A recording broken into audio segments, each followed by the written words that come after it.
My parents kicked me out to let my golden sister live there, even though I bought the house. But karma came faster than expected. My grandparents' house was more than just wood and nails. It was a living scrapbook of my childhood. Every scuff on the hardwood floor told a story. Every faded mark on the doorframe was a monument to a summer growth spurt.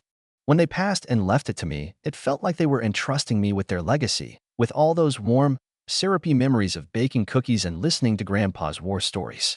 But as much as I cherished it, I was a city girl now, with a life carved out miles away, a life that didn't have room for a sprawling, empty house full of ghosts, no matter how friendly. The upkeep alone was a daunting thought. It was during this bittersweet dilemma that I learned about my parents' troubles.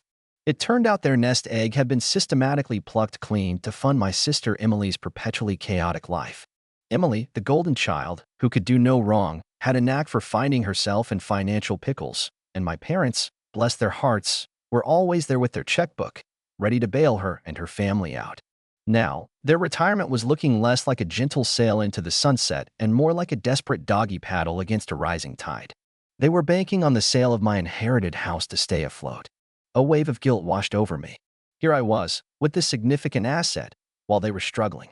The solution seemed so simple, so perfect. I decided I would sell my grandparents' home, the repository of my happiest memories, and use that money, topped up with a hefty chunk of my own savings, to buy them a smaller, more manageable place. A forever home where they could live out their golden years in comfort and security, free from the financial anxieties that had been plaguing them. When I pitched the idea, their reaction was everything I had hoped for. My mother wept, genuine tears of gratitude streaming down her face, and my father, a man not usually given to open displays of emotion, pulled me into a tight, shuddering hug. They were overjoyed, and in that moment, seeing their relief, I felt a warmth spread through my chest. It felt right. I was doing the right thing for my family. The house hunt became my new obsession. For weeks, I scoured listings, attended open houses, and drove through countless neighborhoods, my parents' wish list practically tattooed on my brain. It had to be perfect. Finally, I found it, a charming single-story ranch-style house. It had a lovely garden for my mom's roses, a workshop space for my dad's hobbies, and was all on one level, which would be perfect for them as they got older. When they saw it, their eyes lit up, and I knew I had hit the jackpot. I handled everything, the negotiations, the paperwork, the closing costs. I poured my love, my savings, and the legacy of my grandparents into that house. The plan was for them to move in, get settled, and then we'd have a huge housewarming party to celebrate their new beginning. A new beginning for all of us, I hoped. But as the moving boxes were unpacked and the new curtains went up, a strange silence descended from their end. Whenever I brought up the party, my mom would get vague.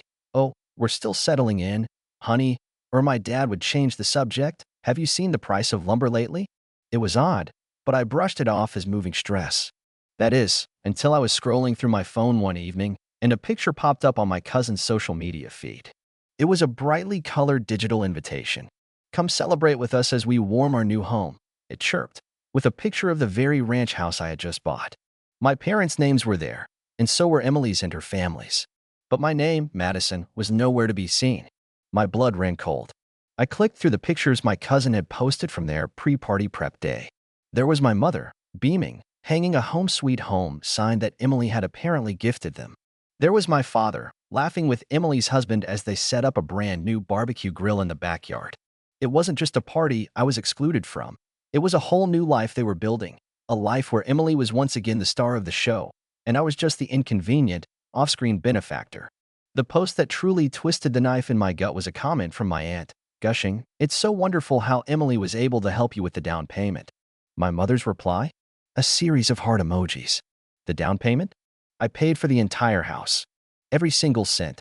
The air left my lungs in a painful whoosh. They weren't just excluding me. They were actively replacing me, erasing my contribution and handing the credit, and apparently the house itself, to my golden sister. The hurt was a physical thing, a sharp, stabbing pain in my chest. But underneath the hurt, a cold, hard resolve began to form. They wanted a housewarming party? Fine. I would give them one they would never forget. On the day of the party, I dressed with deliberate care, not in something celebratory, but in an outfit that screamed business. As I drove up to the house, the street was already lined with cars. Laughter and music spilled out from the open door. I could see my father at the grill, flipping burgers, and my mother circulating among the guests, a proud smile plastered on her face.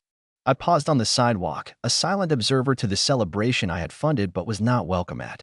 I saw Emily arrive with her brood, my parents rushing to greet them with hugs that seemed reserved only for them. My mother then gathered a small crowd on the porch, and her voice, dripping with saccharine pride, carried across the lawn. "We just couldn't have done this without Emily," she announced to the adoring audience. Her help with the down payment was a godsend. That was my cue.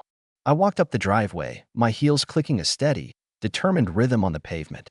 Heads turned as I approached. The music seemed to falter. I stepped into the house, my house, and faced my parents. My mother's smile froze, and my father's hand, holding the spatula, paused mid-flip. "Madison," my mother said, her voice tight. "What are you doing here?"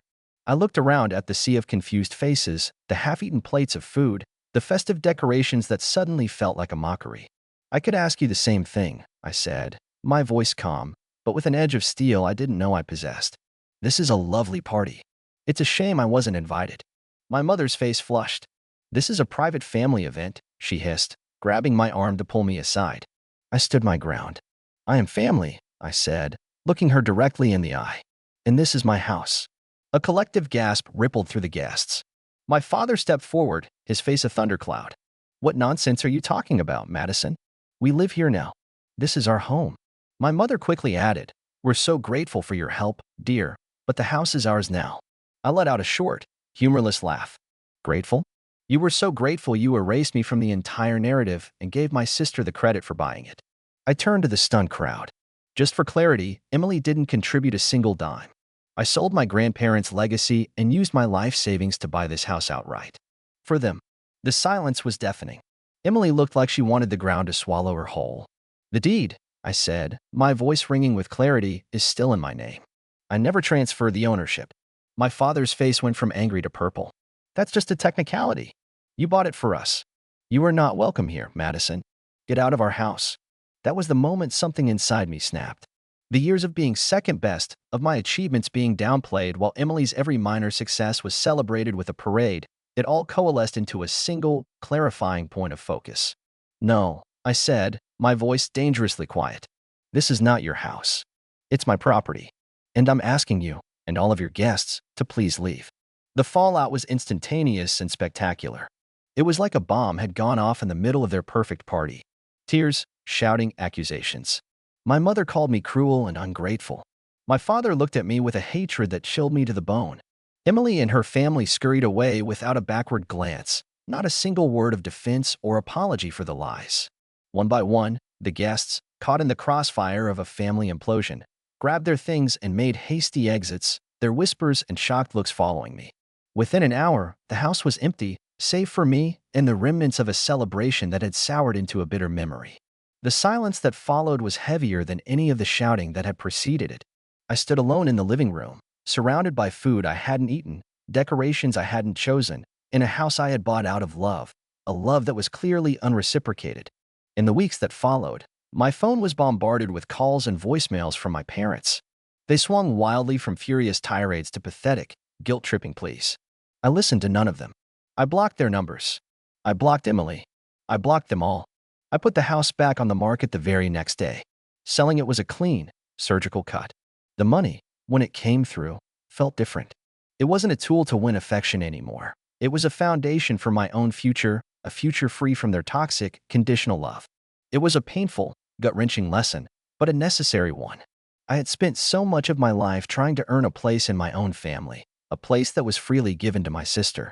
I realized that family isn't about obligation or blood. It's supposed to be about unconditional love, respect, and support. My family had failed on all counts. As I signed the final papers, handing the keys over to a new family, a young couple with bright, hopeful eyes, I didn't feel sadness. I felt a profound sense of peace. I was leaving behind the hurt, the disappointment, and the crushing weight of their expectations. I was starting a new chapter, one where I would build my own family, a chosen family, where love wasn't a transaction, but a freely given gift. And that, I knew, was a home no one could ever kick me out of.